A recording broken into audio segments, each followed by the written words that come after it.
disa nga ushqimet që i konsumojmë ne janë të ndaluara rreptësisht dhe janë shumë të rrezikshme sa i përket jetës të qenit. E para për nga renditja është çokolada, ku shpeshherë pronarët na pyesin se çka mund të shkaktoj, për shembull është një mit që mund të shkaktoj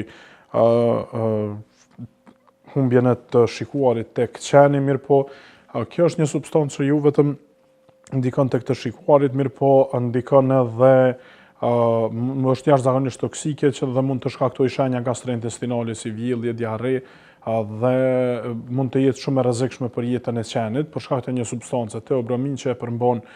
çokolada. Pastaj kur jemi tek ushqimet e tjera që i përdorim në baza ditore, për shembull janë qepa, hudhra që gjenden pothuajse në shumicën e gjellrave që ne i konsumojmë për veti. Këto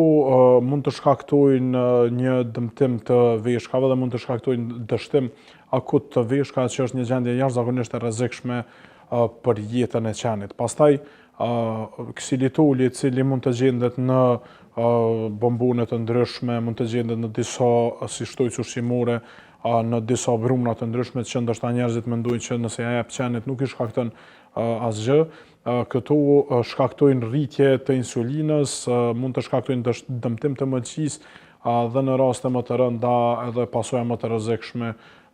që mund të vinë edhe me pasojë fatale, me ngordhje pra të qenit. Pastaj kur jemi tek ushqimet e tjera,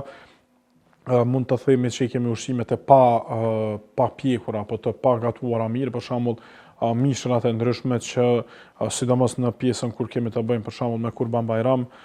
tek populli jon, shpeshherë ato mbetjet njerëzit ja vendosin, ja hedhin qenve në mënyrë që qeni të konsumojë. Ekziston rreziku që qeni të marrë salmonellën, të marrë E. coli, të marrë bakterie të ndryshme apo parazitë të ndryshëm që mund të jenë të rrezikshëm për të. Pastaj një gjë tepër e rrezikshme që është brumi, pra brumi të cilin e përdorim në baza ditore, ku për shkak të gatimit ndonjëherë pronari ndoshta edhe pa dashje e harron në një vend ku qeni ka qasje dhe në momentin që qeni e konsumon,